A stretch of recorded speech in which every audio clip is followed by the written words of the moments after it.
Hi. நான் சொல்கிறேன். இந்த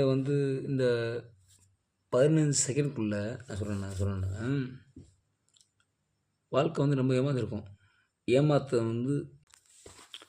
சரி, ஓகே. நான் உங்கள்கிட்ட ரொம்ப பேச விரும்புகிறேன்னா, இப்போ நாம் குடிக்கிறோம். இப்போ நம்ம குடிக்கிறோம், குடிச்சிட்டு நம்ம பேசுகிறோம். வாழ்க்கையில் பொண்ணுகளை நம்ம நம்பலாம், சரி நம்பலாம். ஆனால் விட்டு போகிறாங்களே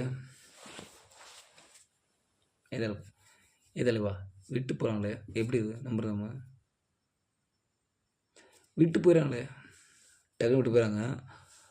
அவங்க வாழ்க்கையை அவங்க தேடி போயிடறாங்க. நம்ம என்ன பண்ணுறோம்? உழைக்கிறோம், கஷ்டப்படுறோம், எல்லாம் பண்ணுறோம். ஆனால் கொடுத்துட்டு, இப்போ உழைச்சி கொடுத்துட்டு நம்ம கஷ்டப்படுறோம்ல, அவங்களுக்கு புரியவே இல்லை. அவங்களுக்கு ஏன் புரியல அவங்களுக்கு? ஏன்னா அவங்கள பொண்ணுங்க. அவங்க உண்மையாக சொல்கிறான்னு பொண்ணுங்க. எல்லா பொண்ணையும் தப்பு சொல்லலான்னு, சரிங்களா? இப்போ ஒரு கல்யாணமாகி ஒருத்தர் ஒரு பொண்ணை விரும்பி எங்கேயோ ஒரு இடத்துல ரெண்டாவது கஷ்டப்பட்டு லவ் பண்ணி அந்த பொண்ணுக்கு எல்லாம் பண்ணி கொடுத்து எல்லாம் பண்ணுறான். அந்த பொண்ணு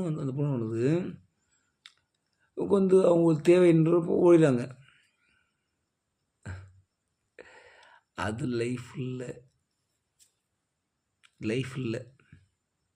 ஆனால் நம்ம என்ன பண்ணோம், நம்ம என்ன பண்ணியிருக்கோம், அவங்களுக்கு என்ன பண்ணியிருக்கோம்? அவங்க தேவைப்படுறதுக்கு எல்லாம் கஷ்டப்பட்டு கொடுத்துருக்கோம். அவங்களுக்கு தேவையான இடத்துக்கு நம்ம அவங்கள எல்லாத்தையும் சர்டிஃபிகேஷன் அப்படின்னு என்னதுமா நிறை அந்த மாதிரி கொடுத்துருவாங்க. நிறை கொடுத்துட்டு இப்போ அவங்க போயிடுவாங்களாம். அவங்க லைஃப் என்ஜாய் பண்ணுவாங்களாம். நம்ம முட்டை போய் உட்காந்துருவோம். ஆனால் எனக்கு தெரிஞ்ச லைஃப்பில் யாரும் தோற்கக்கூடாது. ஆம்பளை தோற்கக்கூடாது, சரியா? மவனை தோற்றோம், நம்ம தோற்றுட்டோம்.